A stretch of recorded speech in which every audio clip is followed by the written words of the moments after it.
शरीर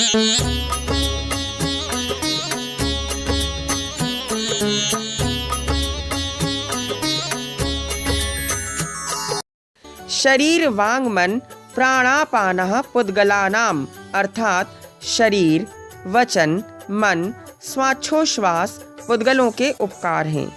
शरीर आदि का निर्माण किससे होता है? 23 प्रकार की वर्गणाओं में से औदारिक आदि 3 शरीर एवं श्वासोच्छ्वास आहार वर्गणा से, तेजस शरीर तेजस वर्गणा से, कार्मण शरीर कार्मण वर्गणा से तथा द्रव्य मन मनोवर्गणा से निष्पादित होता है। अतः ये सब पौद्गलिक हैं। पुद्गल द्रव्य के और भी उपकार बताने के लिए आचार्य श्री उमा स्वामी महाराज आगे सूत्र कहते हैं।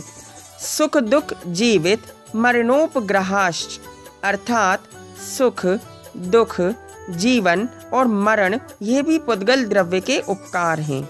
मरण आत्मा का उपकार कैसे हो सकता है, क्योंकि वह तो किसी को प्रिय नहीं होता है।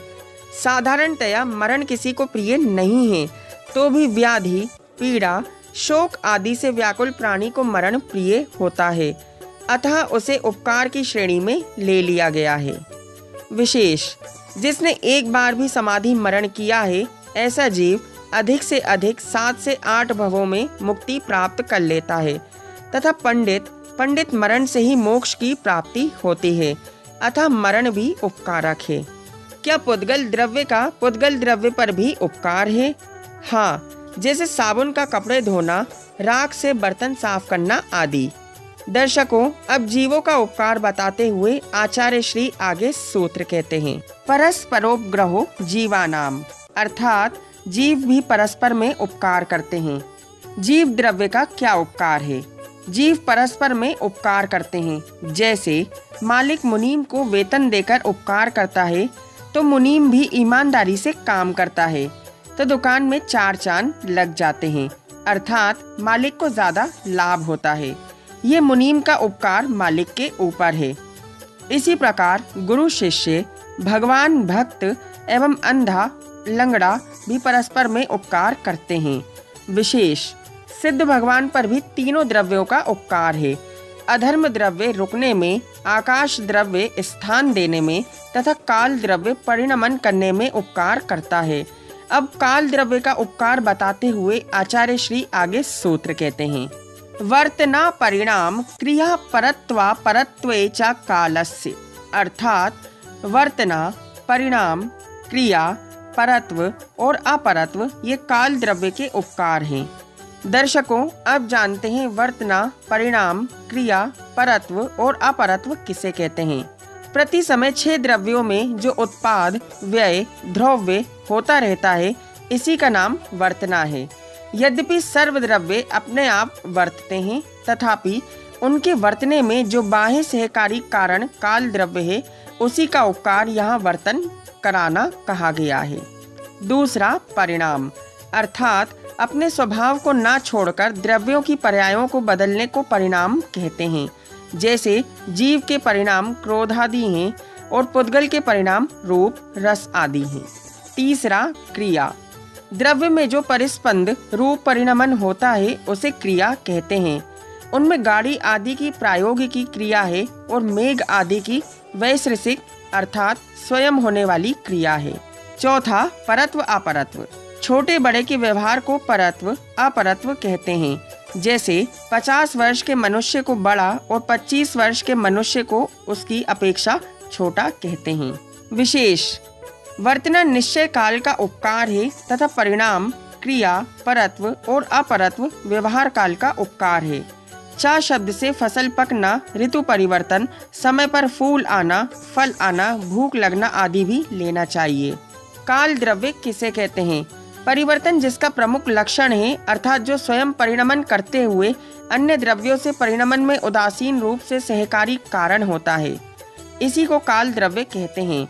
पदार्थों में परिवर्तन यह जबरदस्ती नहीं कराता, बल्कि इसकी उपस्थिति में पदार्थ स्वयं परिवर्तित होते हैं।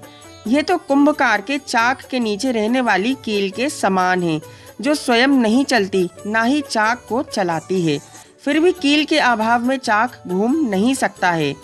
इसी प्रकार दूसरा उदाहरण ये भी है कि सीलिंग फैन में हैंडल जो स्वयं नहीं चलता, ना वे पंखे को चलाता है, किंतु उसके बिना पंखा नहीं चलता है।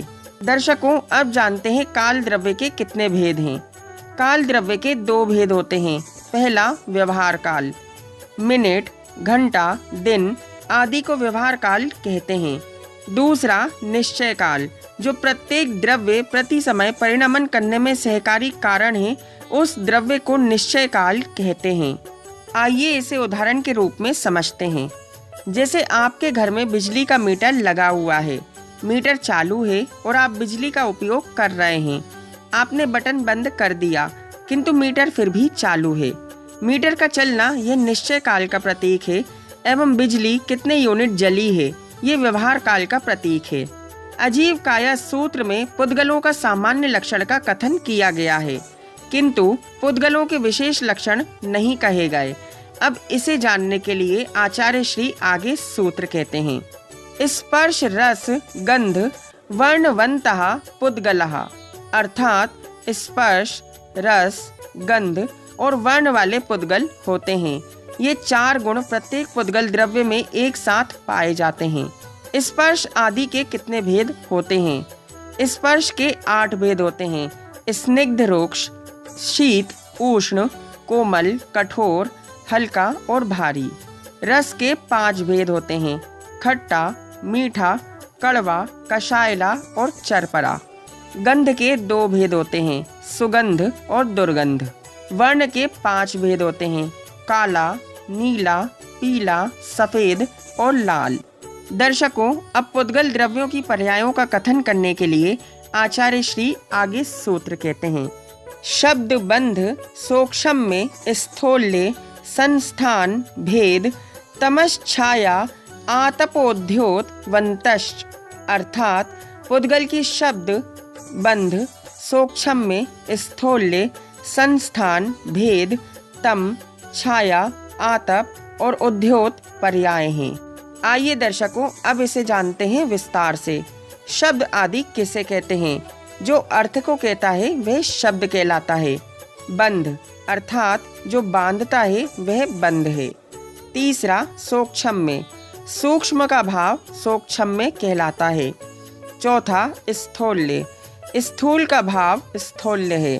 5वां संस्थान अर्थात जो आकृति देता है वह संस्थान कहलाता है। 6वां भेद, जो भेदन करता है वह भेद कहलाता है।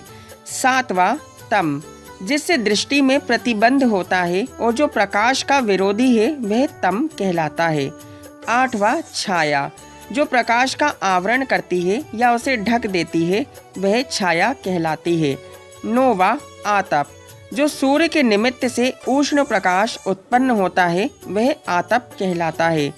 और 10वां उद्योत, अर्थात चंद्रमणि और जुगनू आदि के निमित्त से जो प्रकाश उत्पन्न होता है वह उद्योत कहलाता है। शब्द के 2 भेद होते हैं। पहला अक्षरात्मक, अर्थात अक्षरात्मक शब्दों के शास्त्र की अभिव्यक्ति होती है। अक्षरात्मक शब्द संस्कृत और असंस्कृत के भेद से 2 प्रकार के हैं। संस्कृत भाषा को आर्य भाषा कहते हैं और असंस्कृत भाषा को मलेच्छ भाषा कहते हैं। अतः आर्य मलेच्छ का व्यवहार भाषा से ही होता है। दूसरा अनक्षरात्मक, अनक्षरात्मक शब्द 2 इंद्रिय आदि के शब्द रूप और दिव्य ध्वनि रूप होते हैं। तीसरा वैश्रसिक भाषा, मेघ आदि की गर्जना जो स्वयं होती है वह वैश्रसिक कहलाती है, क्योंकि उसमें किसी सचेतन प्राणी के पुरुषार्थ का प्रयोग नहीं है। वह तो स्वयमेव पुद्गल वर्गणाएं परस्पर टकराकर ध्वनि उत्पन्न करती हैं। चौथा प्रायोगिक भाषा, जो पुरुष के पुरुषार्थ से उत्पन्न होती है और इसके भी 4 भेद होते हैं। पहला तत्, अर्थात चमड़े के मड़े हुए ढोल, तबला, दरदुर आदि से जो शब्द उत्पन्न होते हैं वह तत् कहलाते हैं। दूसरा वितत, तांत वाले वीणा, सुघोष आदि से जो शब्द उत्पन्न होता है वह वितत कहलाते हैं। तीसरा घन, अर्थात ताल, घंटा, घुंघरू आदि के ताड़न से जो शब्द उत्पन्न होते हैं वह घन कहलाते हैं। अंतिम सोशेर, अर्थात बांसुरी और शंख आदि के फूंकने से जो शब्द उत्पन्न होता है उसे शोषिर कहते हैं। दर्शकों, अब जानते हैं बंध के दो भेदों को। पहला, वैश्रसिक बंध, जिसमें पुरुष का प्रयोग अपेक्षित नहीं है, जैसे स्निग्ध और रूक्ष गुण के निमित्त से होने वाला बिजली, उल्का, मेघ, अग्नि, इंद्रधनुष आदि का विषयभूत बंध।